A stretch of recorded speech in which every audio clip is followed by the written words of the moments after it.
सबको नमस्कार। दिल्ली के अंदर अब धीरे धीरे कोरोना की स्थिति बेहतर होती जा रही है। उसी को देखते हुए पिछले हफ्ते से हम लोगों ने अनलॉक करने की प्रक्रिया शुरू की थी। ये ज़रूरी है कि अगर कोरोना की स्थिति बेहतर हो रही है तो अर्थव्यवस्था को वापस पटरी पे लाना भी बहुत ज़रूरी है। पिछले हफ्ते हमने कंस्ट्रक्शन वर्कर्स और फैक्ट्री, ये दो सेक्टर्स खोले थे। पिछले एक हफ्ते से कंस्ट्रक्शन एक्टिविटीज़ और फैक्ट्री दोनों खुले हुए हैं, लेकिन कोरोना की स्थिति अभी कंट्रोल में है।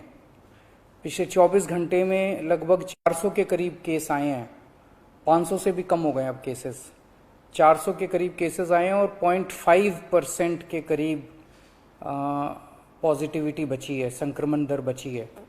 तो स्थिति काफ़ी कंट्रोल में है और भगवान करे ऐसे ही कंट्रोल में रहे।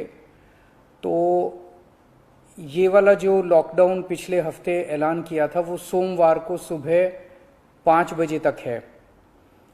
उसके आगे भी लॉकडाउन जारी रहेगा, लेकिन काफ़ी सारी और एक्टिविटीज़ में रियायत दी जा रही है, उनको खोला जा रहा है। एक तो जितने बाजार हैं, मॉल्स हैं, उनको खोला जा रहा है ऑड इवन के बेसिस पे, कि आधी दुकानें एक दिन खुलेंगी, आधी दुकानें दूसरे दिन खुलेंगी, आधी दुकानें एक दिन, आधी दुकानें दूसरे दिन। 10 बजे से सुबह 10 बजे से शाम को 8 बजे तक दुकान नंबर के हिसाब से, ऑड इवन के हिसाब से दुकानें खोली जाएंगी। दूसरा, जितने दिल्ली में सरकारी दफ्तर हैं, उन सरकारी दफ्तरों में ग्रुप ए ऑफिसर्स जो हैं वो 100% काम करेंगे और ग्रुप बाकी उसके नीचे वाले जो हैं वो 50% काम करेंगे। लेकिन जो एसेंशियल सर्विसेज में काम करने वाले कर्मचारी हैं वो 100% काम करेंगे और हर एचओडी डिसाइड करेगा कि किसको एसेंशियल सर्विस कहना है और किसको 50% करना है और किसको 100% करना है। जितने प्राइवेट ऑफिसेज हैं उन सभी प्राइवेट ऑफिसेज में 50% मैन पावर के साथ वो खोले जा सकते हैं और लेकिन कोशिश करेंगे कि ज़्यादा से ज़्यादा लोग वर्क फ्रॉम होम करें और अपने प्राइवेट ऑफिसेज कोशिश करें अपने टाइम को स्टैगर करने की, कि ताकि सब लोग एक साथ सड़क पे ना आए। दूसरी चीज, जो स्टैंड अलोन शॉप्स हैं और जो एसेंशियल सर्विसेज प्रोवाइड करने वाली शॉप्स हैं वो ऑड इवन के बेसिस पे नहीं, वो रोज खुलेंगी। दिल्ली मेट्रो 50% कैपेसिटी के ऊपर चालू की जा रही है और ई कॉमर्स के जरिए जो सामान बेचने की प्रक्रिया है वो चालू रहेगी। तो मोटे मोटे तौर पे ये चीज़ों की रियायत दी जा रही है और मैं उम्मीद करता हूं इसके बाद देखेंगे कि आने वाले हफ्ते के अंदर भी कोरोना की स्थिति अगर काबू में रही तो और कई सारी एक्टिविटीज़ को फिर उसके अगले हफ्ते खोलेंगे। थर्ड वेव कहा जा रहा है, एक्सपर्ट्स कह रहे हैं कि थर्ड वेव आएगी। कब आएगी, कितनी भयावह होगी, इसके बारे में किसी को कोई जानकारी नहीं है। लेकिन एक जिम्मेदार सरकार होने के नाते हमारी जिम्मेदारी बनती है कि उसकी पूरी तरह से हम तैयारी करें, ताकि अगर थर्ड वेव आती है, अगर बहुत भयानक होती है, तो सरकार उस वक्त जनता के लिए तैयार हो। इसकी तैयारियां पूरे जोर शोर से दिल्ली सरकार के अंदर चल रही हैं और कल लगभग 6 घंटे तक मैंने 2 अलग अलग मीटिंग ली, एक्सपर्ट्स के साथ बात की, जिन ऑफिसर्स ने अभी कोरोना के दौरान काम किया था उनके साथ बात की। हमने 2 कमिटीज़ बनाई हैं, उन दोनों कमिटीज़ के साथ मैंने बहुत डिटेल में चर्चा की।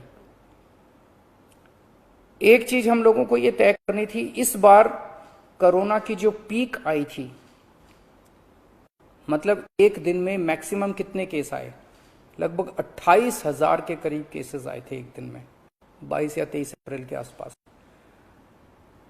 अगली पीक कितनी हो सकती है, तो ये तय किया गया कि अगली पीक 37,000, एक्सपर्ट्स के साथ बात करके, ऑफिसर्स के साथ बात करके, सबके साथ बात करके, कि 37,000 पीक मान के इसकी तैयारी शुरू की जाए। इसका मतलब ये नहीं है कि अगर इससे ज़्यादा की पीक आएगी तो हम तैयार नहीं हैं, हम उसके लिए भी तैयार हैं। लेकिन एक तरह से 37,000 के बेस के ऊपर अगर हम तैयार हो गए तो फिर अगर उससे भी कहीं ज़्यादा पीक आती है तो उसकी भी तैयारी हम लोग, उसकी भी, अगर 37,000 की तैयारी हमारी है तो फिर मान लीजिए और ज़्यादा आती है तो उसकी तैयारी तो होगी, उसके लिए हम ज़्यादा तैयार हो पाएंगे। तो 37,000 को एक तरह से बेस माना जा रहा है। 37,000 की पीक की तैयारी के हिसाब से अब सारे कैलकुलेशंस किए जा रहे हैं कि अगर 37,000 की पीक आती है तो कितने बेड्स की ज़रूरत पड़ेगी, कितने आईसीयू की ज़रूरत पड़ेगी, कितने उसमें से बच्चों वाले होने चाहिए, कितनी ऑक्सीजन की ज़रूरत पड़ेगी, ये सारी चीज़ें, अब कितनी दवाइयों की ज़रूरत पड़ेगी, ये सारी चीज़ें अब कैलकुलेट की जा रही हैं। एक पीडियाट्रिक टास्क फोर्स अलग से बनाई गई है। वो पीडियाट्रिक टास्क फोर्स ये तय करेगी कि जितने हमारे ऑक्सीजन बेड्स होंगे उसमें से कितने बच्चों के होने चाहिए, जितने आईसीयू बेड्स होंगे उसमें से कितने बच्चों के होने चाहिए। जो बच्चों के होंगे उसके लिए फिर अलग किस्म का सारा इक्विपमेंट होगा, उसका अलग किस्म के मास्क होंगे, अलग किस्म का ऑक्सीजन का मास्क होगा, उसकी सारी चीज़ें अलग होंगी। वो पीडियाट्रिक टास्क फोर्स बना दी गई है कल, वो अलग से अपनी तैयारी करके अपनी रिकमेंडेशंस देगी। इस बार ऑक्सीजन की बड़ी कमी हुई थी और ऑक्सीजन की कमी की वजह से हम लोगों ने देखा कि कई बार ऐसे हुआ था जब ऑक्सीजन बेड्स नहीं मिले थे, ऑक्सीजन के लिए काफ़ी संघर्ष करना पड़ा था। अल्टीमेटली अपने को सुप्रीम कोर्ट के इंटरवेंशन के बाद केंद्र सरकार के सहयोग से अपने को ऑक्सीजन मिली, लेकिन जब तक ऑक्सीजन नहीं मिली तब तक दिल्ली में त्राही त्राही मच गई थी। अगली वेव अगर आती है तो हम नहीं चाहते कि इस तरह की दिल्ली के अंदर त्राही त्राही मचे। तो ये तय किया गया, इसकी तैयारी शुरू कर दी गई। 420 टन ऑक्सीजन की स्टोरेज कैपेसिटी तैयार की जा रही है। इंद्रप्रस्थ गैस लिमिटेड से बात की गई है और उन्हें 150 टन ऑक्सीजन प्रोडक्शन का प्लांट, 420 टन ऑक्सीजन तो स्टोरेज कैपेसिटी क्रिएट की जा रही है और 150 टन ऑक्सीजन प्रोडक्शन करने के लिए उनको प्लांट लगाने के लिए कहा गया है। उन्होंने कहा 18 महीने लगेंगे, लेकिन जो भी है शुरुआत कहीं ना कहीं तो अपने को करनी पड़ेगी। इसके अलावा इस बार सबसे बड़ी दिक्कत आई थी टैंकरों की। ऑक्सीजन के टैंकर नहीं थे दिल्ली में, दिल्ली इंडस्ट्रियल स्टेट नहीं है, इसीलिए अपने पास ऑक्सीजन टैंकर है ही नहीं दिल्ली में।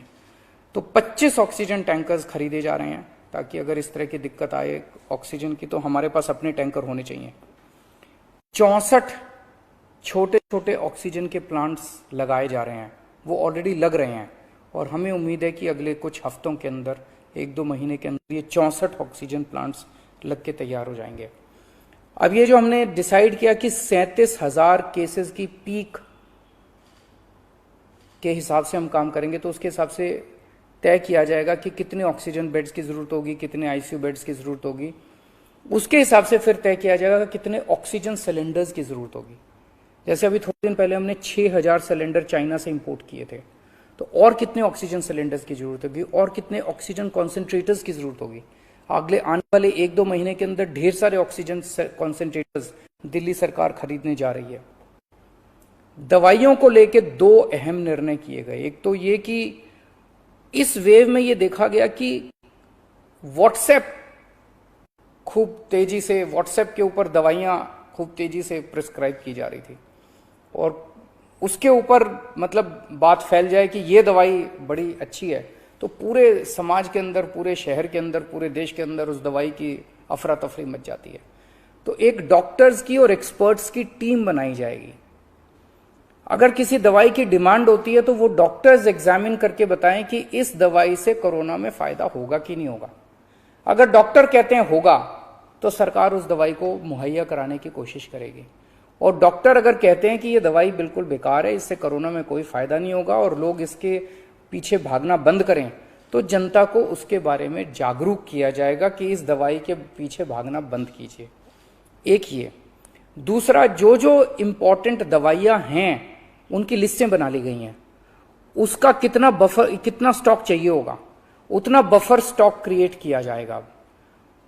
एक्सपायरी डेट्स किस दवाई की कितनी है, एक्सपायरी डेट्स को ध्यान में रखते हुए उन सभी दवाइयों का बफर स्टॉक क्रिएट किया जा रहा है ताकि अगर जरूर, और प्राइवेट अस्पतालों के भी आदेश दिए जा रहे हैं कि वो भी अपने बफर स्टॉक्स इस तरह से तैयार रखें ताकि अगर महामारी आती है तो हम उसके लिए तैयार रहें। इसके अलावा 2 जीनोम सीक्वेंसिंग लैब्स बनाई जा रही हैं एलएनजेपी हॉस्पिटल में और आईएलबीएस में, ताकि हमें भी पता रहे कि दिल्ली के अंदर जो भी वेरिएंट आ रहा है वो वेरिएंट कौन सा वेरिएंट है, पुराने वाला है या कोई नया वेरिएंट आ गया है, और हमें इस बारे में क्या एहतियात बरतने की ज़रूरत है, हम एक्सपर्ट से पूछ सकते हैं। तो ये बहुत सारी चीज़ें कल चर्चा हुई, ये कुछ चीज़ें मैंने आपको बताई हैं और आपको यही आश्वासन देना चाहता हूं कि आपकी सरकार पूरी तरह से 24 घंटे लगी हुई है इसमें। मैं उम्मीद करता हूं कि अब कोई तीसरी वेव नहीं आनी चाहिए, उसके पहले हम कोशिश करेंगे अपने लोगों को वैक्सीनेट कर दें, लेकिन अगर तीसरी वेव आती है तो लोगों को तकलीफ नहीं होनी चाहिए, इसके बारे में हम पूरी कोशिश करेंगे। नमस्कार।